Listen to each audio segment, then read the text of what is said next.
നമസ്കാരം, welcome to super notes. ഇന്നത്തെ ഈ ഒരു സെഷൻ കൊണ്ട് നമ്മൾ ഉദ്ദേശിക്കുന്നത് ഇപ്പോൾ NTPCയുടെ നോട്ടിഫിക്കേഷൻ വന്നിട്ടുണ്ട്, ഗ്രാജുവേറ്റ് ലെവൽ പോസ്റ്റുകളുടെ നോട്ടിഫിക്കേഷൻ വന്നിട്ടുണ്ട്, അണ്ടർ ഗ്രാജുവേറ്റ് ലെവൽ പോസ്റ്റിൻ്റെ നോട്ടിഫിക്കേഷൻ വന്നിട്ടുണ്ട്. അതായത് +2 ക്വാളിഫിക്കേഷൻ, ഡിഗ്രി ക്വാളിഫിക്കേഷൻ. അപ്പോൾ നിങ്ങൾക്ക് അപ്ലൈ ചെയ്യുന്ന സമയത്ത് ഒരുപാട് ഡൗട്ട് വരാം. അതായത് പോസ്റ്റ് പ്രിഫറൻസ് എങ്ങനെ കൊടുക്കണം, ഓരോന്നിനും സെപ്പറേറ്റ് ആയിട്ട് ഫീസ് അടയ്ക്കണം, ഏതൊക്കെ ഡോക്യുമെൻറ്റ്സ് ആണ് വേണ്ടത്, ഓരോ സർട്ടിഫിക്കറ്റിൻ്റെയും വാലിഡിറ്റി എത്രയാണ്, അത് കഴിഞ്ഞ് വാലിഡിറ്റി നമ്മൾ കൗണ്ട് ചെയ്യുന്നത് ഒരു വർഷം എന്ന് പറയുന്നത് കൗണ്ട് ചെയ്യുന്നത് ഏപ്രിൽ 1 മുതലാണോ അതോ മാർച്ച് 31 മുതലുള്ള സർട്ടിഫിക്കറ്റ് ഇപ്പോഴും വാലിഡ് ആണോ, അങ്ങനെയൊക്കെ പറഞ്ഞ് ഒരുപാട് ഡൗട്ട്സ് നിങ്ങൾക്കുണ്ട്. അപ്പോൾ നമ്മൾ ഈ ഒരു സെഷൻ കൊണ്ട് ഉദ്ദേശിക്കുന്നത് ഇതുവരെ നമ്മുടെ വീഡിയോയുടെ താഴെ വന്ന എല്ലാ കമൻസും വെച്ചിട്ട് അതിനെല്ലാം ഒരു റിപ്ലൈ, മാത്രമല്ല എങ്ങനെ നമുക്ക് പെർഫെക്റ്റ് ആയിട്ട് നമുക്ക് ഈ എക്സാമിന് അപ്ലൈ ചെയ്യാം, അതിപ്പോൾ ഗ്രാജുവേറ്റ് ആയാലും അണ്ടർ ഗ്രാജുവേറ്റ് ആയാലും നമുക്ക് അപ്ലൈ ചെയ്യാം. ആ ഒരു സെഷനാണ് നമ്മൾ എന്ത് ചെയ്യുന്നത് ഇതുകൊണ്ട് ഉദ്ദേശിക്കുന്നത്. അപ്പോൾ അതിന് മുമ്പായിട്ട് ആരെങ്കിലും നമ്മുടെ ചാനൽ സബ്സ്ക്രൈബ് ചെയ്യാനുണ്ടെങ്കിൽ ഒന്ന് സബ്സ്ക്രൈബ് ചെയ്തേക്കുക. അപ്പോൾ നിങ്ങൾക്ക് കിട്ടുന്ന ബെനിഫിറ്റ് എന്ന് പറഞ്ഞാൽ ഇതേപോലെ എല്ലാ അപ്ഡേറ്റ്സും നിങ്ങൾ അറിഞ്ഞിരിക്കും. പുതിയ നോട്ടിഫിക്കേഷൻ ഒരിക്കലും മിസ്സാവത്തില്ല. അതിപ്പോൾ PSC ആയാലും റെയിൽവേ ആയാലും SSC ആയാലും LIC ആയാലും ഫുഡ് കോർപ്പറേഷൻ ആയാലും ഹൈക്കോർട്ട് ആയാലും പോസ്റ്റ് ഓഫീസ് ആയാലും ഏതൊരു നോട്ടിഫിക്കേഷനുമായിട്ട് നിങ്ങൾ അപ്ഡേറ്റഡ് ആയിരിക്കും. ഒരു ലാസ്റ്റ് ഡേറ്റ് പോലും നിങ്ങൾ എന്ത് ചെയ്യത്തില്ല, നിങ്ങൾ മിസ്സാക്കത്തില്ല. അപ്പോൾ നമുക്ക് എന്ത് ചെയ്യാം, നമുക്ക് സ്റ്റാർട്ട് ചെയ്യാം. അപ്പോൾ ഫസ്റ്റ് തന്നെ പറയാം, ആദ്യം നമ്മൾ നമ്മൾ ചെയ്യേണ്ടത്, ആദ്യം നമ്മൾ എന്ത് ചെയ്യാം, ഈ കാണുന്ന വെബ്സൈറ്റ് നമ്മൾ എന്ത് ചെയ്യുക, ക്ലിക്ക് ചെയ്യാം. rrbapply.gov.in 2024 അല്ലെങ്കിൽ RRB ചെന്നൈ എന്ന് സെർച്ച് ചെയ്താലും മതി, RRB ട്രിവാൻഡ്രം എന്ന് സെർച്ച് ചെയ്താലും മതി. നിങ്ങൾ ഏത് സോണാണോ പ്രിഫർ ചെയ്യുന്നത് അതിലേക്ക് നമുക്ക് എന്ത് ചെയ്യാൻ പോവാം. അല്ലെങ്കിൽ കോമൺ ആയിട്ട് നമുക്ക് ഈ വെബ്സൈറ്റ് നമുക്ക് എന്ത് ചെയ്യാം, നമുക്ക് ഇതിലൂടെ നമുക്ക് കയറാം. അപ്പോൾ നമ്മളിങ്ങനെ കയറുന്ന സമയത്ത് ഫസ്റ്റ് നോക്കിയേ, ഈ കാണുന്ന വെബ്സൈറ്റിലേക്ക് നമ്മൾ പോകും. അതിപ്പോൾ ഞാനിപ്പോൾ നിങ്ങൾക്ക് അപ്ലൈ ചെയ്ത് കാണിച്ചു തരികയാണെങ്കിലും ഇപ്പോൾ ഞാനിപ്പോൾ RRB ചെന്നൈ എന്ന് ജസ്റ്റ് ഒന്ന് സെർച്ച് ചെയ്യണം. അപ്പോൾ നേരെ RRB ചെന്നൈയുടെ വെബ്സൈറ്റിലേക്ക് പോയി ഫസ്റ്റ് കാണുന്ന ലിങ്ക് എന്ത് ചെയ്യുക, ക്ലിക്ക് ചെയ്യുക. അതിനകത്ത് ഇവിടെ കാണും click here to apply online. ഇത് ഈ കാറ്റഗറി നമ്പർ 06/2024 ആണെങ്കിൽ അണ്ടർ ഗ്രാജുവേറ്റ് നോട്ടിഫിക്കേഷനാണ്, +2 ക്വാളിഫിക്കേഷൻ നോട്ടിഫിക്കേഷനാണ്. ഈ 05 ആണെങ്കിൽ ഗ്രാജുവേറ്റ് ലെവൽ നോട്ടിഫിക്കേഷനാണ്, ഡിഗ്രി ക്വാളിഫിക്കേഷൻ നോട്ടിഫിക്കേഷനാണ്. അപ്പോൾ ഞാനിപ്പോൾ ഡിഗ്രി ക്വാളിഫിക്കേഷൻ നോട്ടിഫിക്കേഷൻ ഞാനിപ്പോൾ എടുക്കുകയാണ്. So click here to apply online. എന്ത് ചെയ്തു, ഞാനിപ്പോൾ അപ്ലൈ ചെയ്യാൻ ശ്രമിച്ചു. അപ്പോൾ ഇവിടെ ഫസ്റ്റ് നിങ്ങൾക്ക് കാണാൻ പറ്റും, അപ്ലൈ എന്ന് നിങ്ങൾക്ക് കാണാൻ പറ്റും. കണ്ടോ, അപ്ലൈ എന്ന് ക്ലിക്ക് ചെയ്യുമ്പോൾ തന്നെ അവിടെ 2 സാധനങ്ങൾ വരും. ഒന്ന് ക്രിയേറ്റ് ആൻ അക്കൗണ്ട്, രണ്ടാമത്തേത് ഓൾറെഡി ഹാവ് ആൻ അക്കൗണ്ട്. അപ്പോൾ ഇവിടെ ഫസ്റ്റ് നിങ്ങൾ മനസ്സിലാക്കുക, നിങ്ങൾ ഇതിന് മുമ്പ് റെയിൽവേ എക്സാംസ് എഴുതിയിട്ടുണ്ട്. 2019 NTPC എക്സാംസ്, അല്ലെങ്കിൽ ഇപ്പോൾ വന്ന നോട്ടിഫിക്കേഷനായ അസിസ്റ്റൻറ്റ് ലോക്കോ പൈലറ്റ്, ടെക്നീഷ്യൻ, അത് കഴിഞ്ഞ പാരാമെഡിക്കൽ, RPF. അപ്പോൾ അതിനൊക്കെ നിങ്ങൾ JE അതിനൊക്കെ നിങ്ങൾ അപ്ലൈ ചെയ്തിട്ടുണ്ടെങ്കിൽ നിങ്ങൾ പുതുതായിട്ടൊരു അക്കൗണ്ട് തുടങ്ങേണ്ട ആവശ്യം നിങ്ങൾക്കില്ല. ഓൾറെഡി നിങ്ങൾക്ക് എന്ത് കാണും, ഒരു അക്കൗണ്ട് നിങ്ങൾക്ക് കാണാം.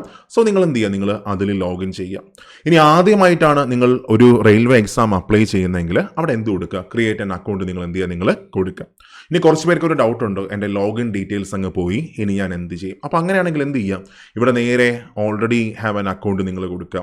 അതായത് നിങ്ങളുടെ സാധനങ്ങൾ നിങ്ങളുടെ കയ്യിൽ നിന്ന് പോയി, ലോഗിൻ ഡീറ്റെയിൽസ് പോയെങ്കിൽ നിങ്ങൾക്ക് ഇവിടെ എന്ത് കൊടുക്കാം, ഇവിടെ നമുക്ക് മൊബൈൽ നമ്പർ കൊടുക്കാം. മൊബൈൽ നമ്പറോ മെയിൽ ID കൊടുത്ത് അതിൻ്റെ പാസ്വേഡ് കൊടുത്ത് നമുക്ക് ലോഗിൻ ചെയ്യാം. ഇനി മറന്നു പോയിട്ടുണ്ടെങ്കിൽ ഇവിടെ ഫോർഗോട്ട് പാസ്വേഡ് കൊടുക്കാം. സോ ഫോർഗോട്ട് പാസ്വേഡ് കൊടുക്കുമ്പോൾ നിങ്ങളുടെ മൊബൈൽ നമ്പറോ നിങ്ങളുടെ മെയിൽ ID കൊടുക്കുക, നിങ്ങളുടെ ഡേറ്റ് ഓഫ് ബർത്ത് കൊടുക്കുക, ഈ ക്യാപ്ച എന്ത് ചെയ്യുക, അടിക്കുക.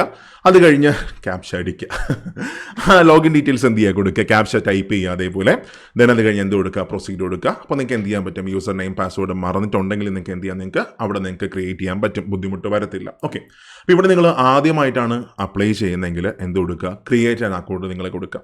സോ ക്രിയേറ്റ് ആൻ അക്കൗണ്ട് കൊടുക്കുമ്പോൾ ഇവിടെ ഫസ്റ്റ് നിങ്ങൾ കാണുന്നുണ്ട്, ഇവിടെ ഓൾറെഡി പറയുന്നുണ്ട് ഇതിന് മുമ്പ് നിങ്ങൾ അപ്ലൈ ചെയ്തിട്ടുണ്ടെങ്കിൽ, അതായത് RPF ആയിക്കോട്ടെ, ALP ആയിക്കോട്ടെ, ടെക്നീഷ്യൻ ആയിക്കോട്ടെ, JE ആയിക്കോട്ടെ, ഇതിനൊക്കെ നിങ്ങൾ അപ്ലൈ ചെയ്തിട്ടുണ്ടെങ്കിൽ പുതുതായിട്ട് നിങ്ങൾക്കൊരു അക്കൗണ്ടിൻ്റെ ആവശ്യമില്ല. പഴയ അക്കൗണ്ടിൽ തന്നെ നിങ്ങൾ എന്ത് ചെയ്താൽ മതി, ലോഗിൻ ചെയ്താൽ മതി. അത് പറയുന്നുണ്ട്, അത് മറക്കരുത്. ഓക്കെ, അപ്പോൾ നമ്മൾ എന്ത് ചെയ്തു, ഓക്കെ കൊടുത്തായിരുന്നു. സോ ഓക്കെ എടുക്കുമ്പോൾ ഫസ്റ്റ് ഈ കാണുന്ന പേജാണ്. ഇവിടെ ക്രിയേറ്റ് ആൻ അക്കൗണ്ട് എന്നൊരു പേജ് നിങ്ങൾക്ക് കാണാൻ പറ്റും. ഓക്കെ, അപ്പോൾ ഇവിടെ ഫസ്റ്റ് നിങ്ങളുടെ നാഷണാലിറ്റി ഇന്ത്യൻ കൊടുക്കുക. അത് കഴിഞ്ഞ് ഇവിടെ ഫുൾ നെയിം, വളരെ വളരെ വളരെ വളരെ വളരെ ഇമ്പോർട്ടൻ്റ് ആണ് ഫുൾ നെയിം. അത് ഒരിക്കലും മീൻസ് എങ്ങനെയാണ് കൊടുക്കേണ്ടതെന്ന് ചോദിച്ചാൽ ഇതിനകത്ത് തന്നെ പറയുന്നുണ്ട്, full name as recorded in matriculation 10th class certificate. അതായത് നിങ്ങളുടെ 10ാം ക്ലാസ്സിലെ സ്കൂൾ സർട്ടിഫിക്കറ്റിനകത്ത് എന്താണോ കിടക്കുന്നത് അതേപോലെ തന്നെ ഗുത്തും ഗോമ എല്ലാം വെച്ച് എന്ത് ചെയ്യുക, അങ്ങ് കൊടുക്കുക. നിങ്ങളുടെ പേര്, നിങ്ങളുടെ അച്ഛൻ്റെ പേര്, ഇത് രണ്ടും SSLC സർട്ടിഫിക്കറ്റിൽ എന്താണ് കിടക്കുന്നത് അതുപോലെ തന്നെ കൊടുക്കാം. കാര്യം SSLC സർട്ടിഫിക്കറ്റ് അല്ലെങ്കിൽ മെട്രിക്കുലേഷൻ സർട്ടിഫിക്കറ്റ് നമുക്ക് അപ്ലോഡ് ചെയ്യേണ്ട ആവശ്യമുണ്ട്. അപ്പോൾ അതുകൊണ്ട് തന്നെ അവിടെ ഒരു എറർ നിങ്ങൾ വരുത്താതിരിക്കാം.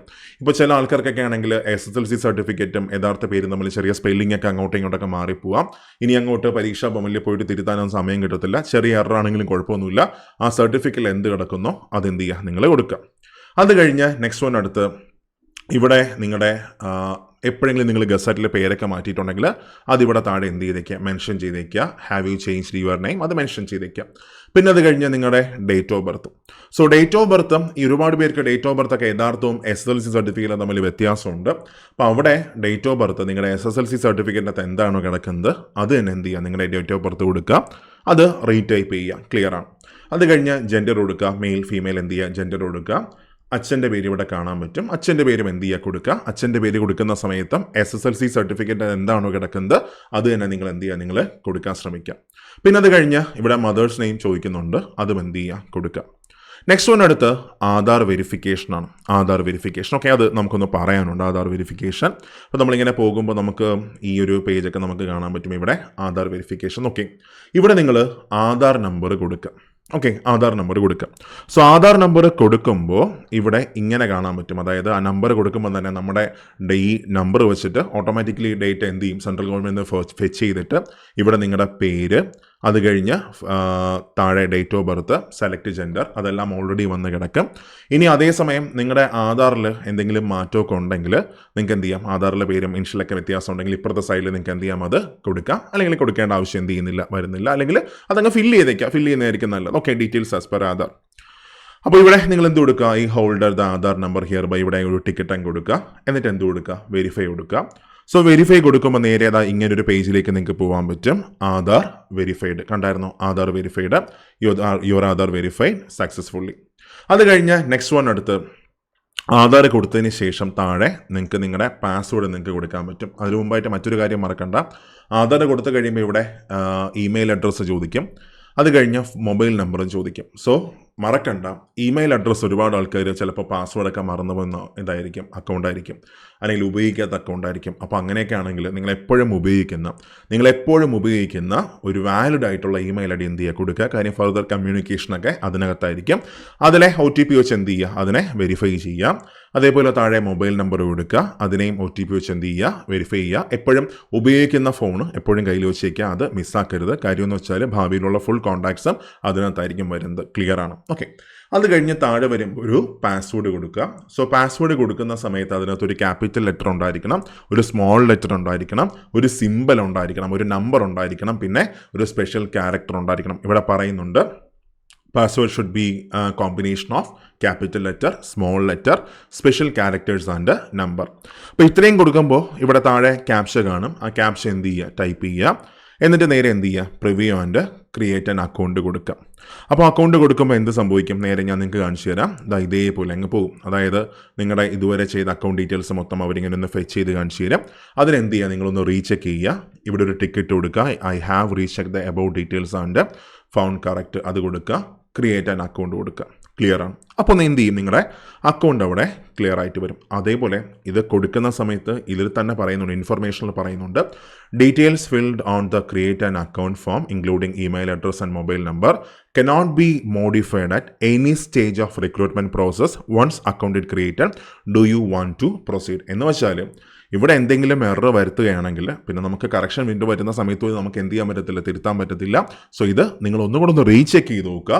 എന്തെങ്കിലും എറർ ഉണ്ടോ, എന്തെങ്കിലും കാര്യങ്ങളുണ്ടോ എന്നൊക്കെ ഫുൾ ഒന്ന് നോക്കുക. എന്നിട്ട് നിങ്ങൾ എന്ത് കൊടുക്കുക, നിങ്ങൾ ഓക്കെ കൊടുക്കുക. സോ ഓക്കെ കൊടുക്കുമ്പോൾ അവിടെ നിങ്ങളുടെ അക്കൗണ്ട് എന്തായിട്ട് മാറും, ക്രിയേറ്റ് ആയിട്ട് മാറും. നേരെ ഇങ്ങനെ ഒരു പേജിലേക്ക് പോകും.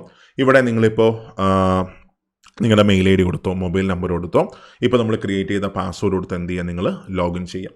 അപ്പോൾ ലോഗിൻ ചെയ്യുമ്പോൾ നേരെ ഫസ്റ്റ് ലോഗിൻ ചെയ്യുമ്പോൾ തന്നെ ഇങ്ങനൊരു പേജിലേക്ക് നിങ്ങൾക്ക് പോകാൻ പറ്റും. അതായത് ആപ്ലിക്കേഷൻ പേജിലേക്ക് നിങ്ങൾക്ക് പോകാൻ പറ്റും. ഇവിടെ ഓൺലൈൻ ആപ്ലിക്കേഷൻ എന്നൊരു സാധനം കാണും. ആ ഓൺലൈൻ ആപ്ലിക്കേഷൻ എന്ത് ചെയ്യുക, അങ്ങ് ക്ലിക്ക് ചെയ്യുക. ഓൺലൈൻ ആപ്ലിക്കേഷൻ ക്ലിക്ക് ചെയ്യുമ്പോൾ ഇവിടെ ഇപ്പോൾ ഒരു നോട്ടിഫിക്കേഷൻ മാത്രമേ വന്നിട്ടുള്ളൂ. പക്ഷേ ഇപ്പോൾ നമ്മൾ നോക്കുകയാണെങ്കിൽ 2 നോട്ടിഫിക്കേഷൻ നിങ്ങൾക്ക് കാണാൻ പറ്റും. അതായത് 05/2024 ഗ്രാജുവേറ്റ് ലെവൽ പോസ്റ്റ്, അതിന് താഴെ അണ്ടർ ഗ്രാജുവേറ്റ് പോസ്റ്റുകൾ നിങ്ങൾക്ക് കാണാൻ പറ്റും. 06/2024 ഇവിടെ ഇങ്ങനെ നിങ്ങൾക്ക് 2 നിങ്ങൾക്ക് എന്ത് ചെയ്യാൻ പറ്റും, നിങ്ങൾക്ക് കാണാൻ പറ്റും. ക്ലിയർ ആണ്. അപ്പോൾ നമുക്ക് നമുക്ക് എന്ത് ചെയ്യാം, നമുക്ക് അപ്ലൈ ചെയ്യാം. ഗ്രാജുവേറ്റ് ലെവൽ പോസ്റ്റുകളും അപ്ലൈ ചെയ്യാൻ പറ്റും, അണ്ടർ ഗ്രാജുവേറ്റ് പോസ്റ്റുകൾ നമുക്ക് എന്ത് ചെയ്യാൻ പറ്റും, അപ്ലൈ ചെയ്യാൻ പറ്റും. അവിടെ മനസ്സിലാക്കുക, ഗ്രാജുവേറ്റ് പോസ്റ്റുകൾക്കെല്ലാം ചേർത്ത് ഒരു ഫീ ആണ്, അണ്ടർ ഗ്രാജുവേറ്റ് പോസ്റ്റുകൾക്കെല്ലാം ചേർത്ത് മറ്റൊരു ഫീ ആണ്. ഓക്കെ, ഒരാൾക്ക് ഒന്നിലധികം പോസ്റ്റുകൾ എന്ത് ചെയ്യാൻ പറ്റും, അപ്ലൈ ചെയ്യാൻ പറ്റും. പക്ഷേ ഗ്രാജുവേറ്റ് പോസ്റ്റുകളാണെങ്കിൽ ഒരു സോണിൽ അപ്ലൈ ചെയ്യാൻ പറ്റും. അതേപോലെ അണ്ടർ ഗ്രാജുവേറ്റ് പോസ്റ്റുകളാണെങ്കിൽ എല്ലാം കൂടെ ഒരു സോണിൽ നമുക്ക് എന്ത് ചെയ്യാൻ പറ്റും, നമുക്ക് അപ്ലൈ ചെയ്യാൻ പറ്റും. സോൺ മാറ്റാനായിട്ട് എന്ത് ചെയ്യത്തില്ല, ഒരു കാറ്റഗറിക്കകത്ത് സോൺ മാറ്റി അപ്ലൈ ചെയ്യാനായിട്ട് പറ്റത്തില്ല. ഒരു സോണിൽ തന്നെ നിങ്ങൾക്ക് എല്ലാ പോസ്റ്റുകളും നിങ്ങൾക്ക് എന്ത് ചെയ്യാൻ പറ്റും, നിങ്ങൾക്ക് അപ്ലൈ ചെയ്യാൻ പറ്റും. കാര്യം ഇതിൻ്റെ CBT 1 എക്സാമും CBT 2 എക്സാമും എല്ലാ എക്സാംസിനും എല്ലാ പോസ്റ്റുകൾക്കും ഒറ്റ സാധനമാണ്. അപ്പോൾ അതുകൊണ്ട് അത് മറക്കണ്ട. ഇഷ്ടമുള്ള പോസ്റ്റുകൾ എന്ത് ചെയ്യാം, നിങ്ങൾക്ക് അപ്ലൈ ചെയ്യാം. അല്ലെങ്കിൽ എല്ലാ പോസ്റ്റുകളും നിങ്ങൾക്ക് അപ്ലൈ ചെയ്യാം. പക്ഷേ സോൺ എന്ത് ചെയ്യാൻ പറ്റത്തില്ല, മാറാൻ പറ്റത്തില്ല. ക്ലിയർ ആണ്. അല്ലെങ്കിൽ ഗ്രാജുവേറ്റ് പോസ്റ്റുകൾക്കും അണ്ടർ ഗ്രാജുവേറ്റ് പോസ്റ്റുകൾക്കും 2 സോണായിട്ട് വേണമെങ്കിൽ അപ്ലൈ ചെയ്യാം, പ്രശ്നമൊന്നുമില്ല. പക്ഷേ അതിനകത്തുള്ള പോസ്റ്റുകൾക്ക് എന്ത് ചെയ്യാൻ പറ്റത്തില്ല, സോൺ മാറ്റാൻ പറ്റത്തില്ല. മനസ്സിലായി എന്നാണ് എൻ്റെ വിശ്വാസം. ഓക്കെ, അപ്പോൾ ഇവിടെ ഫസ്റ്റ് ഞാനിപ്പോൾ ഗ്രാജുവേറ്റ് പോസ്റ്റുകൾ നോക്കുകയാണെങ്കിൽ അണ്ടർ ഗ്രാജുവേറ്റും സെയിം ആണ് കേട്ടോ. ഈ ചെയ്യുന്ന അതേ പ്രോസസ്സ് തന്നെയാണ് അവിടെയും വരുന്നത്. അപ്പോൾ ഞാനിവിടെ ഗ്രാജുവേറ്റ് പോസ്റ്റുകൾ എന്ത് ചെയ്യാൻ പോവുകയാണ്, അപ്ലൈ ചെയ്യാൻ പോവുകയാണ്. അപ്പോൾ ഞാനിവിടെ ഫസ്റ്റ് നമുക്കൊരു ടിക്കറ്റ് കൊടുക്കേണ്ടി വരും. I am not currently debarred by any RRB NTPC. അതായത് ഒരാൾ ഒന്നിലധികം സോണുകളിലേക്ക് അപ്ലൈ ചെയ്യുകയാണെങ്കിൽ RRB എന്ത് ചെയ്യും, ബാൻ ചെയ്ത് കളയും. അപ്പോൾ മറക്കരുത്, ഒരാൾക്ക് ഒരു സോണ് മാത്രമേ അപ്ലൈ ചെയ്യാൻ പറ്റത്തുള്ളൂ. അപ്പോൾ അവിടെ ടിക്കറ്റ് കൊടുക്കുക, നെക്സ്റ്റ് കൊടുക്കുക. നെക്സ്റ്റ് കൊടുക്കുമ്പോൾ ഇങ്ങനൊരു ഇതിലേക്ക് നമുക്ക് പോകാൻ പറ്റും. അവിടെ നമ്മൾ എന്ത് കൊടുക്കുക, സോണ് സെലക്ട് ചെയ്ത് കൊടുക്കുക. നിങ്ങൾക്ക് ഏത് സോണാണ് അപ്ലൈ ചെയ്യേണ്ടത്, ട്രിവാൻഡ്രം ആണോ, ബാംഗ്ലൂർ ആണോ, ചെന്നൈ ആണോ, അതൊക്കെ എന്ത് ചെയ്യുക, നിങ്ങൾ കൊടുക്കുക. എന്നിട്ട് നേരെ എന്ത് ചെയ്യുക, നെക്സ്റ്റ് കൊടുക്കുക. നെക്സ്റ്റ് കൊടുക്കുമ്പോൾ തന്നെ നേരെ ഇങ്ങനൊരു പേജിലേക്ക് പോകും. അവിടെ നിങ്ങളുടെ ഡേറ്റാസും ബാക്കിയെല്ലാം ഓൾറെഡി നമ്മൾ അക്കൗണ്ടിൽ നിന്ന് അവർ ഫെച്ച് ചെയ്തെടുത്തിട്ടുണ്ടാവും. ഇങ്ങനെ നിങ്ങൾക്ക് കാണാൻ പറ്റും. ഇവിടെ കുറച്ച് കാര്യങ്ങൾ നമ്മൾ മാറ്റി കൊടുക്കേണ്ടി വരും. അതായത് ഒന്ന് നമ്മുടെ മെറിറ്റൽ സ്റ്റാറ്റസ്, മാരീഡ് ആണോ അല്ലയോ, റിലീജിയൻ, പിന്നെ mother tongue. So mother tongue എന്ന് വെച്ചാൽ നമ്മൾ ഏത് ഭാഷയാണ് നമ്മൾ യൂസ് ചെയ്യുന്നത്, എക്സാം എഴുതുന്ന ഭാഷയല്ല, നമ്മൾ നോർമലി മലയാളം കൊടുത്തേക്കാം. അത് കഴിഞ്ഞ് നെക്സ്റ്റ് വൺ ഇവിടെ choice of language for examination. വളരെ വളരെ വളരെ ഇമ്പോർട്ടൻ്റ് ആണ്, choice of language for examination. അപ്പോൾ നിങ്ങൾക്ക് ഇഷ്ടമുള്ള മീഡിയം നിങ്ങൾക്ക് യൂസ് ചെയ്യാം. അതായത് മലയാളത്തിൽ എക്സാം ക്വസ്റ്റ്യൻസ് വരും, മലയാളത്തിൽ ക്വസ്റ്റ്യൻസ് വരും, ഇംഗ്ലീഷിലെ ക്വസ്റ്റ്യൻസ് വരും. പക്ഷേ ഞാൻ എപ്പോഴും പ്രിഫർ ചെയ്യുന്നത് നിങ്ങൾ ഇംഗ്ലീഷിൽ മാത്രമേ നിങ്ങൾ പഠിക്കാവൂ, ഇംഗ്ലീഷ് നോട്ട്സ് മാത്രമേ നിങ്ങൾ പ്രിപ്പയർ ചെയ്യാവൂ, ഇംഗ്ലീഷ് ക്വസ്റ്റ്യൻസ് മാത്രമേ നിങ്ങൾ പ്രാക്ടീസ് ചെയ്യാവൂ. ഒരിക്കലും മലയാളത്തിൽ എക്സാം എഴുതാൻ ശ്രമിക്കരുത്. എന്തുകൊണ്ടാണെന്ന് വെച്ചാൽ, ഒന്നാമത്തെ കാര്യം, ഇവർ എങ്ങനെയാണ് മലയാളം ക്വസ്റ്റ്യൻ ഉണ്ടാക്കുന്നത്, നേരെ എടുത്ത് ഗൂഗിൾ ട്രാൻസ്ലേറ്ററിൽ കൊടുക്കും. അല്ലാതെ ഒരു പെർഫെക്റ്റ് ആയിട്ട് ഒരാളിരുന്നൊന്നുമല്ല ക്വസ്റ്റ്യൻ ഉണ്ടാക്കുന്നത്, മറിച്ച് ഗൂഗിൾ ഒരു ട്രാൻസ്ലേറ്ററിൽ കൊടുക്കുന്നു, ഗൂഗിൾ എന്ത് പറയുന്നു അതാണ് ഇവിടെ ഈ മലയാളമായിട്ട് നമുക്ക് വരുന്നത്. അപ്പോൾ വായിച്ചാൽ ചിലപ്പോൾ ഒരു ബന്ധം പോലും നമുക്ക് എന്ത് ചെയ്യാൻ പറ്റത്തില്ല, കാണാൻ പറ്റത്തില്ല. മാത്രമല്ല മലയാളം ക്വസ്റ്റ്യൻസ് ചലഞ്ച് ചെയ്യാനും പറ്റത്തില്ല. ചലഞ്ച് ചെയ്യണമെങ്കിൽ ഇംഗ്ലീഷ് മാത്രമേ എന്ത് ചെയ്യത്തുള്ളൂ, പറ്റത്തുള്ളൂ. അപ്പോൾ അതുകൊണ്ട് തന്നെ നിങ്ങളെപ്പോഴും ഇംഗ്ലീഷിൽ മാത്രമേ എന്ത് ചെയ്യാവൂ, നിങ്ങൾ എക്സാമിന് പ്രിപ്പയർ ചെയ്യാവും, എക്സാം അറ്റൻഡ് ചെയ്യാവും. അല്ല മലയാളം കൊടുക്കരുത്, ഇതാണ് എൻ്റെ അഭിപ്രായം. പക്ഷേ നമ്മൾ മലയാളം ചൂസ് ചെയ്താലും നമുക്ക് എക്സാമിൻ്റെ സമയത്ത് നമുക്ക് എന്ത് ചെയ്യാൻ പറ്റും, ഭാഷ സ്വിച്ച് ചെയ്യാൻ പറ്റും. അതായത് ഇംഗ്ലീഷ് മലയാളത്തിൽ നമുക്ക് ക്വസ്റ്റ്യൻ കാണാൻ പറ്റും. ബെറ്റർ എന്ത് ചെയ്യുക, നിങ്ങളുടെ ഇഷ്ടം പോലെ ചെയ്യുക. മലയാളത്തിൽ കൊടുക്കാൻ താല്പര്യം ഉണ്ടെങ്കിൽ മലയാളം കൊടുക്കുക, അല്ലെങ്കിൽ ഇംഗ്ലീഷ് കൊടുക്കുക. മലയാളം കൊടുത്താലും നമുക്ക് ഇംഗ്ലീഷിൽ എന്ത് ചെയ്യാൻ പറ്റും, ക്വസ്റ്റ്യൻ കാണാൻ പറ്റും. പക്ഷേ ഞാൻ എപ്പോഴും പ്രിഫർ ചെയ്യുന്നത് നമ്മൾ പഠിക്കുന്ന പ്രിപ്പയർ ചെയ്യുന്നതെല്ലാം എന്തിലായിരിക്കണം, ഇംഗ്ലീഷിലായിരിക്കണം. ഓക്കെ, അത് കഴിഞ്ഞ് മാത്രമല്ല ഈ മലയാളത്തിൻ്റെ മറ്റൊരു പ്രശ്നം, പ്രീവിയസ് ക്വസ്റ്റ്യൻസ് ഒക്കെ വളരെ കുറവാണ്. അതായത് പ്രീവിയസ് ക്വസ്റ്റ്യൻസ് ഒന്നും നമുക്ക് കിട്ടത്തില്ല, മോക്ക് ക്വസ്റ്റ്യൻസ് ഒന്നും കിട്ടത്തില്ല, മെറ്റീരിയൽസും നമുക്ക് കിട്ടത്തില്ല. അപ്പോൾ ഇംഗ്ലീഷ് പ്രിഫർ ചെയ്യുന്നതായിരിക്കും നല്ലത്. അത് കഴിഞ്ഞ് നെക്സ്റ്റ് വൺ അടുത്ത് നമ്മുടെ permanent visible mark four identification. നമ്മുടെ 10ാം ക്ലാസ്സിൽ നിങ്ങൾക്ക് 2 മോൾസ് കാണും. ഇപ്പോൾ എൻ്റെ ഇവിടെ ഒരു മോളുണ്ട്. അതേപോലെ എന്തെങ്കിലും നിങ്ങളുടെ ദേഹത്തുള്ള മാർക്സ് എന്ത് ചെയ്യുക, 2 എണ്ണം കൊടുക്കുക. അതെന്ത് ചെയ്യുക, അങ്ങ് കൊടുക്കുക. അപ്പോൾ കൊടുത്തിട്ട് നേരെ എന്ത് ചെയ്യുക, അടുത്തതിലേക്ക് അങ്ങ് പോവുക. അപ്പോൾ അടുത്തതിലേക്ക് പോകുമ്പോൾ നെക്സ്റ്റ് പേജിലേക്ക് പോകുമ്പോൾ ഇവിടെ കമ്മ്യൂണിറ്റി ഡീറ്റെയിൽസ് നിങ്ങൾക്ക് കാണാൻ പറ്റും. ഓക്കെ, അപ്പോൾ കമ്മ്യൂണിറ്റി ഡീറ്റെയിൽസ് കാണുമ്പോൾ വളരെ വളരെ വളരെ ഇമ്പോർട്ടൻ്റ് ആണ് കമ്മ്യൂണിറ്റി ഡീറ്റെയിൽസ്. എന്ന് വെച്ചാൽ നിങ്ങൾ ഏത് കാറ്റഗറിയാണ് വരുന്നത്. അപ്പോൾ നിങ്ങൾ അൺറിസർവ്ഡ് കാറ്റഗറിയാണ് വരുന്നതെങ്കിൽ, ജനറൽ കാറ്റഗറിയാണ് വരുന്നതെങ്കിൽ നിങ്ങൾക്ക് ഒരു സർട്ടിഫിക്കറ്റിൻ്റെയും ആവശ്യമില്ല. നേരെ എന്ത് കൊടുത്താൽ മതി, UR കൊടുത്താൽ മതി, അൺറിസർവ്ഡ് കാറ്റഗറി കൊടുത്താൽ മതി. അല്ലാതെ നിങ്ങളിപ്പോൾ OBC ആണ് സങ്കല്പിക്കുക, നിങ്ങൾക്ക് സർട്ടിഫിക്കറ്റ് നിങ്ങൾക്ക് കിട്ടുന്നില്ല, നിങ്ങൾക്ക് അൺറിസർവ്ഡ് കൊടുക്കാം, ഒരു പ്രശ്നമില്ല. അതേസമയം നിങ്ങൾ EWS ആണ് സങ്കല്പിക്കുക, നിങ്ങൾക്ക് സർട്ടിഫിക്കറ്റ് കിട്ടുന്നില്ല, നിങ്ങൾ വേറെ ഏതെങ്കിലും സാഹചര്യത്തിലാണ് നിൽക്കുന്നത്, പുറത്താണ് നിൽക്കുന്നത്, സർട്ടിഫിക്കറ്റ് ഇപ്പോൾ കിട്ടത്തില്ല, അങ്ങനെയാണെങ്കിൽ എന്ത് കൊടുക്കാം, അൺറിസർവ്ഡ് കൊടുക്കാം, അതിന് പ്രശ്നമൊന്നും വരുന്നില്ല. അപ്പോൾ ഇനി നിങ്ങൾ ഒ ബി സി ആണെന്ന് സങ്കല്പിക്കുക. സോ ഒ ബി സി ആകുമ്പോൾ ഇവിടെ കമ്മ്യൂണിറ്റി എന്ത് കൊടുക്കാം? ഒ ബി സി കൊടുക്കാം. ഒ ബി സിക്ക് പ്രത്യേകിച്ച് ആനുകൂല്യങ്ങളില്ല. കൊടുക്കുന്ന സമയത്ത് O B C N C L certificate തന്നെ, എൻ സി എൽ തന്നെ നിങ്ങൾ എന്ത് ചെയ്യുക? നിങ്ങൾ കൊടുക്കാം. O B C N C L. Other backward classes ആണ് വരുന്നത്. അതിനകത്താണ് ഏത് വരുന്നത്? എൻ സി എൽ വരുന്നത്. Okay, non creamy layer certificate ഉള്ള ആ സാധനം അതങ്ങ് കൊടുക്കാം. അപ്പോൾ കൊടുക്കുമ്പോൾ നമ്മൾ ഫസ്റ്റ് കമ്മ്യൂണിറ്റി ചോദിക്കും. കമ്മ്യൂണിറ്റി ഒ ബി സി കൊടുക്കുക. Do you come under O B C non creamy layer. അപ്പോൾ അവർക്ക് മാത്രമായിരിക്കും കൂടുതൽ ആനുകൂല്യങ്ങളും ബാക്കിയെല്ലാം വരുന്നത്. അപ്പോൾ ആണെങ്കിൽ എന്ത് ചെയ്യുക? നിങ്ങൾ എസ് കൊടുക്കുക. എസ് കൊടുത്തിട്ട് O B C N C L certificate നമുക്ക് വേണം. അപ്പോൾ ഇത് പറയാൻ പോകുന്നത് ശ്രദ്ധിച്ചേക്കുക. O B C N C L certificate മേടിക്കണമെന്നുള്ളവർ മനസ്സിലാക്കുക. ഈ O B C N C L സർട്ടിഫിക്കറ്റിൻ്റെ വാലിഡിറ്റി 1 വർഷമാണ് കാലാവധി വരുന്നത്. ഒറ്റ വർഷമാണ് കാലാവധി. മാത്രമല്ല ഈ എൻ സി എൽ സർട്ടിഫിക്കറ്റ് ആകുമ്പോൾ ഫിനാൻഷ്യൽ ഇയർ ആണ് വരുന്നത്. അതായത് 2024 ഏപ്രിൽ 1 മുതലുള്ള സർട്ടിഫിക്കറ്റ് എടുക്കുന്നതായിരിക്കും നല്ലത്. കാര്യം ഫിനാൻഷ്യൽ ഇയർ ആകുമ്പോൾ 2024 ഏപ്രിൽ 1 മുതൽ 2025 മാർച്ച് 31 വരെ ആ സർട്ടിഫിക്കറ്റിൻ്റെ വാലിഡിറ്റി കാണും. അത് തഹസിൽദാർ ഒപ്പുവെച്ച സർട്ടിഫിക്കറ്റ് ആയിരിക്കണം. സാധാരണ PSC എഴുതുന്ന പരീക്ഷയ്ക്ക് വേണ്ടിയിട്ടുള്ള മറ്റേ സർട്ടിഫിക്കറ്റ് 3 വർഷം കാലാവധിയുള്ള വില്ലേജ് ഓഫീസർ തരുന്ന സർട്ടിഫിക്കറ്റ് അല്ല, മറിച്ച് തഹസിൽദാർ ഒപ്പുവെച്ച സർട്ടിഫിക്കറ്റാണ് നമുക്ക് വേണ്ടത്. അതിൻ്റെ ഫോർമാറ്റ് ഞാൻ നിങ്ങൾക്ക് ലാസ്റ്റ് എന്ത് ചെയ്യാം കാണിച്ചു തരാം. അല്ലെങ്കിൽ നോട്ടിഫിക്കേഷനകത്ത് തന്നെ ആ ഫോർമാറ്റ് ഉണ്ട്. ഓക്കെ, ഇനി പലർക്കും ഒരു ഡൗട്ട് കാണും, എങ്ങനെയാണ് O B C N C L certificate എടുക്കുന്നത്, അല്ലെങ്കിൽ എങ്ങനെയാണ് SC/ST സർട്ടിഫിക്കറ്റ് മേടിക്കുന്നത്. അങ്ങനെ ഒരു ഡൗട്ട് ഉണ്ടെങ്കിൽ ഇതിന് മുമ്പ് ഞാനൊരു വീഡിയോ ചെയ്തിട്ടുണ്ട്, ഏതൊക്കെ ഡോക്യുമെൻറ്റ്സ് വേണം. അതിനകത്ത് വളരെ ഡീറ്റെയിൽ ആയിട്ട് ഞാൻ പറയുന്നുണ്ട് എങ്ങനെ O B C N C L certificate മേടിക്കാം, എങ്ങനെ SC/ST സർട്ടിഫിക്കറ്റ് മേടിക്കാം, അതൊക്കെ ഡീറ്റെയിൽ ആയിട്ട് പറയുന്നുണ്ട്. ജസ്റ്റ് ഒന്ന് കണ്ടു നോക്കുക. ഞാൻ എന്ത് ചെയ്യുന്നില്ല, സമയം കളയുന്നില്ല. അപ്പോൾ ഇവിടെ നിങ്ങൾ എന്ത് ചെയ്യുക? സർട്ടിഫിക്കറ്റ് നിങ്ങൾ മേടിക്കാം. അപ്ലൈ ചെയ്യുന്ന സമയത്ത് തന്നെ ഈ സർട്ടിഫിക്കറ്റ് വേണം. O B C N C L ആയാലും SC/ST ആയാലും EWS ആയാലും എല്ലാം തന്നെ അപ്ലൈ ചെയ്യുന്ന സമയത്ത് തന്നെ സർട്ടിഫിക്കറ്റ് വേണം. കാര്യം ആ സർട്ടിഫിക്കറ്റിൻ്റെ നമ്പറും ഡേറ്റും ഇതിനകത്ത് അപ്ലോഡ് ചെയ്യേണ്ടതുണ്ട്. ഓക്കെ, നിങ്ങൾ കണ്ടായിരുന്നു. ഇവിടെ നിങ്ങൾ എൻ സി എൽ ആണെങ്കിൽ നിങ്ങൾ എസ് കൊടുക്കുക. എസ് കൊടുത്ത് പോകുമ്പോൾ ഇവിടെ ഇങ്ങനെ ഒരു പേജ് നിങ്ങൾക്ക് കാണാൻ പറ്റും. O B C N C L ആണ്. അത് കഴിഞ്ഞ് സർട്ടിഫിക്കറ്റ് നമ്പർ നോക്കിയോളാം. സർട്ടിഫിക്കറ്റ് നമ്പർ ഇവിടെ അപ്ലോഡ് കൊടുക്കണം. ഇഷ്യൂയിങ് അതോറിറ്റി കൊടുക്കണം. സർട്ടിഫിക്കറ്റിൻ്റെ ഡേറ്റ് നിങ്ങൾ എന്ത് ചെയ്യണം? നിങ്ങൾ കൊടുക്കണം. അപ്പോൾ അപ്ലൈ ചെയ്യുന്ന സമയത്ത് തന്നെ എന്ത് വേണം? ഈ സർട്ടിഫിക്കറ്റ്സ് എല്ലാം തന്നെ വേണം. ക്ലിയർ ആണ്? ഓക്കെ ആണ്. ഇനി അത് കഴിഞ്ഞ് ഇതൊന്നും അല്ല, നിങ്ങൾ അൺറിസർവ്ഡ് കാറ്റഗറി ആണെങ്കിൽ അത് കൊടുത്ത് എന്ത് ചെയ്യാം? നിങ്ങൾക്ക് മുന്നിലേക്ക് പോവാം. സോ മുന്നിലേക്ക് പോകുമ്പോൾ ഇങ്ങനൊരു പേജ് നിങ്ങൾക്ക് കാണാൻ പറ്റും. അതായത് ഫസ്റ്റ് പറയുന്നത് ഇങ്ങനെയാണ്, RU1 എക്സ് സർവീസ് മാൻ. നിങ്ങളൊരു എക്സ് സർവീസ് മാൻ ആണെങ്കിൽ എന്ത് കൊടുക്കുക? നിങ്ങൾ എസ് കൊടുക്കുക. അതിൻ്റെ ഡീറ്റെയിൽസും ബാക്കിയെല്ലാം കൊടുക്കുക. ഇനി RU A person with bench mark disability. നിങ്ങൾക്ക് എന്തെങ്കിലും ഡിസബിലിറ്റി ഉള്ളതാണെങ്കിൽ എന്ത് ചെയ്യുക? അത് സെലക്ട് ചെയ്യാം. നിങ്ങൾക്ക് എക്സാം എഴുതാനായിട്ട് ഏതെങ്കിലും ഒരു സ്ക്രൈബിന് വേണമെങ്കിൽ എന്ത് ചെയ്യുക? അതിവിടെ ചൂസ് ചെയ്ത് കൊടുക്കുക. അത് കഴിഞ്ഞാൽ EBC economically backward class certificate ആണെങ്കിൽ അതും എന്ത് ചെയ്യുക? നിങ്ങൾ സെലക്ട് ചെയ്ത് കൊടുക്കുക.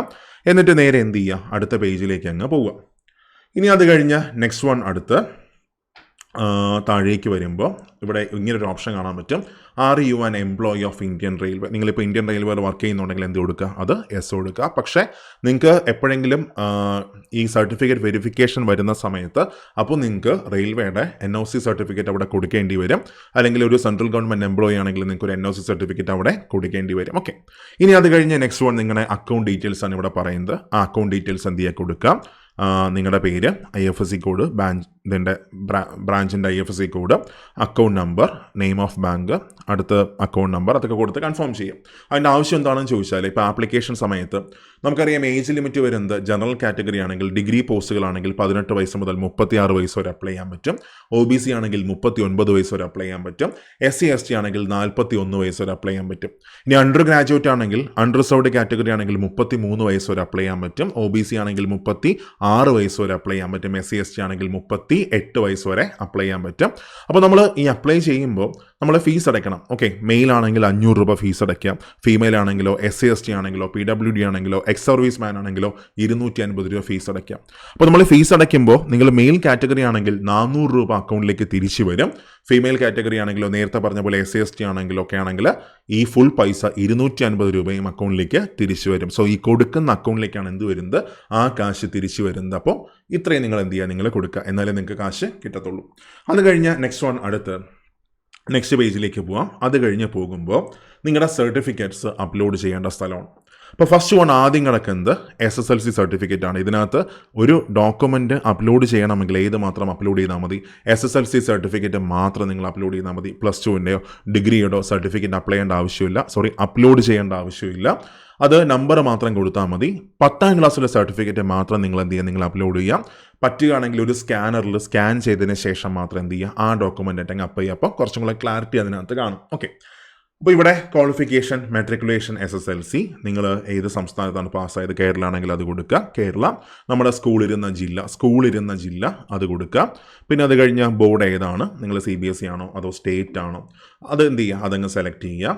അത് കഴിഞ്ഞ ഡേറ്റ് ഓഫ് റിസൾട്ട് ഡിക്ലറേഷൻ. അപ്പോൾ ഇവിടെ നമ്മുടെ സർട്ടിഫിക്കറ്റ്സിലൊക്കെ നോർമലി ഈ കൃത്യം ഡേറ്റ് വരത്തില്ല, മന്ത് മാത്രമേ വരത്തുള്ളൂ. അപ്പോൾ നിങ്ങൾക്കൊരു ഡേറ്റ് ഇട്ടങ്ങ് കൊടുക്കാം. ഇപ്പോൾ മാർച്ചാണ് കിടക്കുന്നതെങ്കിൽ മാർച്ച് 1 മാർച്ച് 31 അതങ്ങ് കിടക്കാം. ഒരു വർഷം കൂടെ അങ്ങിട്ടേക്കാം, പാസ്സായ വർഷം കൂടെ അല്ലെങ്കിൽ സർട്ടിഫിക്കറ്റ് നടക്കുന്ന വർഷം കൂടെ അങ്ങിട്ടേക്കാം.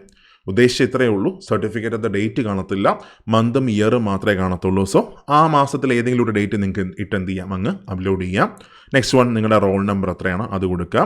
ഇവിടെ അപ്ലോഡ് ഡോക്യുമെൻ്റ് കൊടുക്കുക. അപ്പോൾ നമുക്ക് SSLC സർട്ടിഫിക്കറ്റ് എന്ത് ചെയ്യാൻ പറ്റും, അപ്ലോഡ് ചെയ്യാൻ പറ്റും. ഓക്കെ, ഇനി അത് കഴിഞ്ഞ് നെക്സ്റ്റ് വൺ, മറക്കരുത് ഇവിടെ താഴെ ആഡ് എന്നൊരു ഓപ്ഷനുണ്ട്.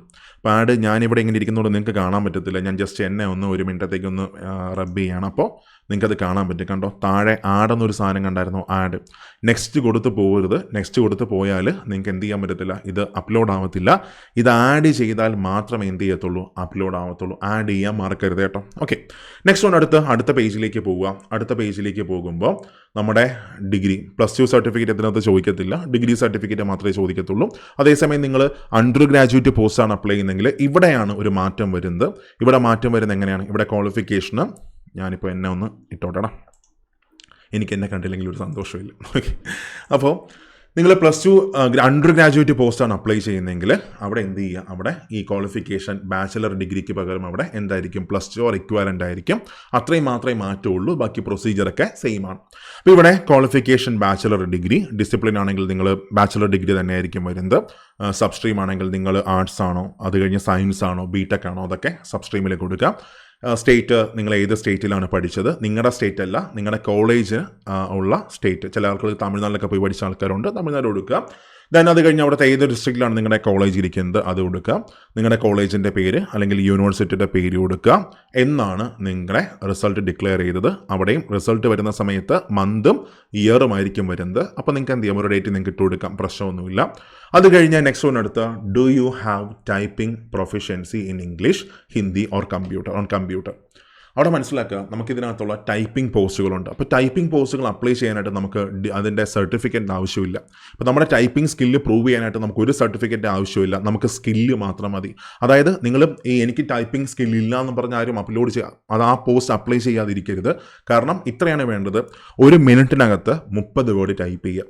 അതിനകത്ത് പ്രത്യേകിച്ച് അതിൻ്റെ മാർക്കൊന്നും നോക്കത്തില്ല, ഇത്രയും മാത്രം മതി. 1 മിനിറ്റിനകത്ത് നിങ്ങൾ 30 ഇംഗ്ലീഷ് വാക്ക് എന്ത് ചെയ്യുക, ടൈപ്പ് ചെയ്യുക. അത് 1 മാസം ഒന്ന് ട്രെയിൻ ചെയ്താൽ ഈസി ആയിട്ട് നമുക്ക് എന്ത് ചെയ്യാൻ പറ്റും, നമുക്ക് ആ സ്കില്ല് നമുക്ക് കിട്ടും. അപ്പോൾ എക്സാം നമുക്ക് എളുപ്പമാണ്, ആ സമയത്ത് എല്ലാം കഴിഞ്ഞിട്ട് നമുക്ക് സമയമുള്ളപ്പോൾ നമുക്ക് എന്ത് ചെയ്യാം, നമുക്ക് ജസ്റ്റ് നമുക്ക് ഒരു ദിവസം 1 മണിക്കൂറൊക്കെ ഇരുന്ന് പ്രാക്ടീസ് ചെയ്താൽ മതി.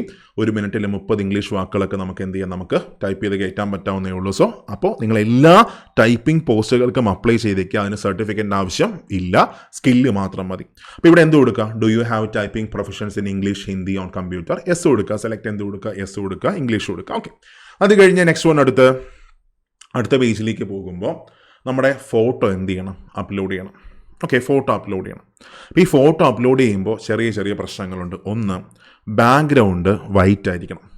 2, തൊപ്പി വയ്ക്കാൻ പാടില്ല, പുതിയ ഫോട്ടോ ആയിരിക്കണം. കാര്യം ഈ സർട്ടിഫിക്കറ്റ് വെരിഫിക്കേഷൻ സമയത്ത് നിങ്ങൾക്ക് ഫോട്ടോയുമായിട്ട് മിസ്മാച്ച് ഉണ്ടെങ്കിൽ നിങ്ങളുടെ ആപ്ലിക്കേഷൻ എന്ത് ചെയ്യാം, റിജക്റ്റ് ചെയ്യാം. അത് കഴിഞ്ഞാൽ ഫോട്ടോയുടെ സൈസ് വന്നിട്ട് 35 mm × 45 mm ആയിരിക്കണം, അല്ലെങ്കിൽ 320 പിക്സൽ × 240 പിക്സൽ ആയിരിക്കണം. JPEG ഫോർമാറ്റ് ആയിരിക്കണം. ഫോട്ടോയുടെ സൈസ് വന്നിട്ട് 30 KB മുതൽ 70 KB വരെയുള്ള സൈസിനിടയ്ക്കായിരിക്കണം ഫോട്ടോ നിൽക്കേണ്ടത്. പിന്നെ സ്പെക്സ് വെച്ച് നിങ്ങൾക്ക് ഫോട്ടോ എടുക്കാൻ പ്രശ്നമൊന്നുമില്ല. ഓക്കെ, ക്ലിയർ ആണ്.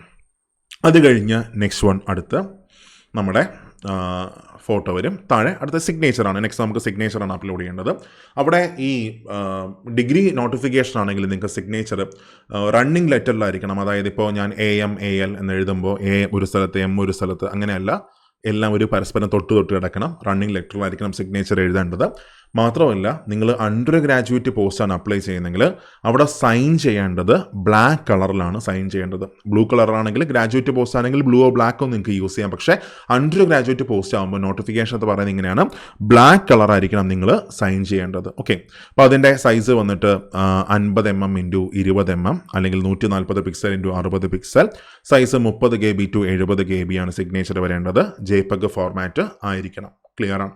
ഇത് രണ്ട് നിങ്ങൾ എന്ത് ചെയ്യുക, നിങ്ങളുടെ ഫോട്ടോയും നിങ്ങളുടെ സിഗ്നേച്ചറും അപ്പ് ചെയ്യാം. മറക്കരുത്, ഏറ്റവും അധികം റിജക്ഷൻസ് മുമ്പൊക്കെ വരുന്നത് ഈ ഫോട്ടോയിലും സിഗ്നേച്ചറിലൊക്കെ ആയിരിക്കും. ആ പറയുന്ന പോലെ തന്നെ എന്ത് ചെയ്യുക, നിങ്ങൾ അപ്ലൈ ചെയ്യാനായിട്ട് ശ്രമിക്കുക. ക്ലിയർ ആണ്. അവർക്ക് റിജക്റ്റ് ചെയ്യാനായിട്ട് ഒരു മടിയില്ല. Okay, next one. അടുത്ത് നമ്മൾ ഇത്രയും കൊടുക്കുമ്പോൾ നെക്സ്റ്റ് വൺ അടുത്ത് പോസ്റ്റ് പ്രിഫറൻസ് ആണ്. ഇപ്പോൾ ഇവിടെ നിങ്ങൾ നോക്കുക, സെലക്റ്റഡ് RRB. നിങ്ങൾക്ക് ഇവിടെ എന്ത് ചെയ്യാം, നിങ്ങളുടെ RRB നിങ്ങൾ ഏത് സോണാണ് സെലക്ട് ചെയ്യുന്നത് ഇവിടെ നിങ്ങൾക്ക് എന്ത് ചെയ്യാം, നിങ്ങൾക്ക് ചൂസ് ചെയ്യാം. ഞാനിപ്പോൾ ഇവിടെ RRB ബാംഗ്ലൂരാണ് ഇതിനകത്ത് വച്ചേക്കുന്നത്. ഓക്കെ, ഇത് RRB ബാംഗ്ലൂർ എന്ത് ചെയ്തു, ഞാനിവിടെ വച്ചായിരുന്നു. അപ്പോൾ ഇവിടെ എനിക്ക് എങ്ങനെ എൻ്റെ പോസ്റ്റ് പ്രിഫറൻസ് കൊടുക്കാം. കണ്ടോ, ഇവിടെ 5 പോസ്റ്റുകൾക്കാണ് നോട്ടിഫിക്കേഷൻ വന്നേക്കുന്നത്. +2 ആണെങ്കിൽ 4 പോസ്റ്റുകൾക്കാണ് നോട്ടിഫിക്കേഷൻ വന്നേക്കുന്നത്. നിങ്ങൾക്ക് ഇതിനകത്ത് ഈ CBT 2ൻ്റെ എക്സാം മാത്രമേ, അല്ലെങ്കിൽ CBT 2ൻ്റെ മാർക്ക് മാത്രമേ അവസാനം എന്ത് ചെയ്യത്തുള്ളൂ, കൗണ്ട് ചെയ്യത്തുള്ളൂ. CBT 1 കൗണ്ട് ചെയ്യത്തില്ല. CBT 2ൻ്റെ മാർക്ക് മാത്രമേ കൗണ്ട് ചെയ്യത്തുള്ളൂ. CBT 1ഉം CBT 2ഉം എല്ലാ പോസ്റ്റുകൾക്കും ഒറ്റ എക്സാമാണ്. അപ്പോൾ നിങ്ങൾക്ക് മാർക്ക് കൂടുതലുണ്ടെങ്കിൽ നിങ്ങൾക്ക് ചൂസ് ചെയ്യാം, എനിക്ക് ആദ്യം ഏത് പോസ്റ്റാണ് വേണ്ടത്.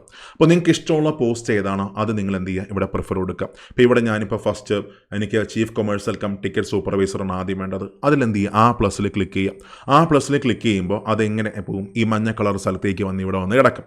അത് കഴിഞ്ഞ് എനിക്ക് എൻ്റെ രണ്ടാമത്തെ പ്രിഫറൻസ് വന്നിട്ട് ഗുഡ്സ് ട്രെയിൻ മാനേജറാണ്. +ൽ എന്ത് ചെയ്യുക, ക്ലിക്ക് ചെയ്യുക. അപ്പോൾ ഇവിടെ രണ്ടാമതായിട്ട് ഏത് പോയി കിടക്കും, ഗുഡ്സ് ട്രെയിൻ മാനേജർ അടക്കം. മൂന്നാമതായിട്ട് എനിക്ക് വേണ്ടത് സ്റ്റേഷൻ മാസ്റ്ററാണ്.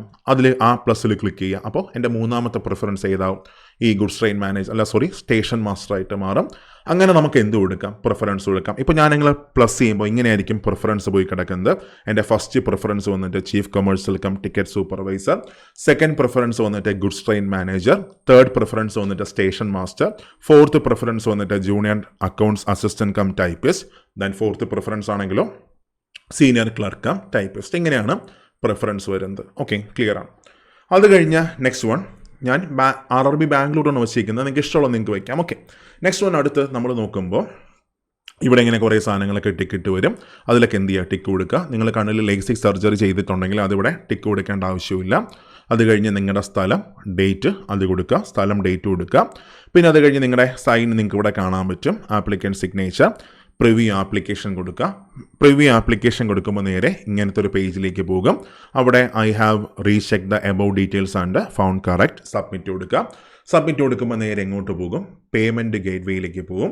അപ്പോൾ അവിടെ പേയ്മെൻറ്റ് ഗേറ്റ്വേ നിങ്ങൾ എന്ത് കൊടുക്കുക, അവിടെ പേ വിത്ത് റേസർ പേ അങ്ങനൊരു സാധനം കാണും. അതിലെന്ത് ചെയ്യുക, ക്ലിക്ക് ചെയ്യുക. ക്ലിക്ക് ചെയ്യുമ്പോൾ നിങ്ങൾക്ക് ഇങ്ങനെ കാണാൻ പറ്റും.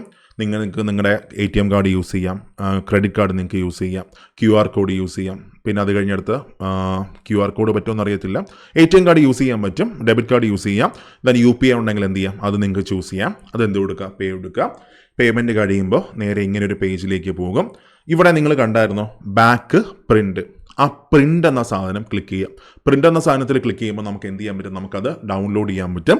അത് ഡൗൺലോഡ് ചെയ്ത് നമ്മൾ എന്ത് ചെയ്യുക, നമ്മൾ സൂക്ഷിക്കുക. ഡൗൺലോഡ് ചെയ്ത് നമ്മൾ സൂക്ഷിക്കുക. ഓക്കെ, ക്ലിയർ ആണ്. അപ്പോൾ ഇത്രയുമാണ് ഇതിൻ്റെ പ്രോസസ്സ് വരുന്നത്. ക്ലിയർ അല്ലേ?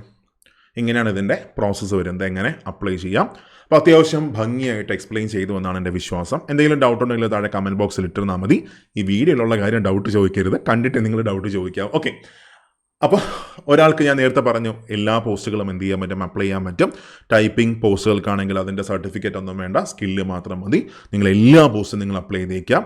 വേക്കൻസി ഇത്രയൊന്നും ആയിരിക്കത്തില്ല. ഇത് ആദ്യം വന്ന വേക്കൻസിയാണ്. ഇതിൻ്റെയൊക്കെ ഒരു എക്സാം ആണെങ്കിൽ ഞാൻ നേരത്തെ പറഞ്ഞിട്ടുണ്ടായിരുന്നു. അതായത് ഇപ്പോൾ ALP നോട്ടിഫിക്കേഷൻ വന്നു, JE നോട്ടിഫിക്കേഷൻ വന്നു, ടെക്നീഷ്യൻ നോട്ടിഫിക്കേഷൻ വന്നു, RPF നോട്ടിഫിക്കേഷൻ വന്നു. അപ്പോൾ ഈ നോട്ടിഫിക്കേഷൻ പരീക്ഷകളൊക്കെ കഴിഞ്ഞിട്ട് എന്ത് നടക്കത്തുള്ളൂ, NTPCയുടെ എക്സാം നടക്കത്തുള്ളൂ.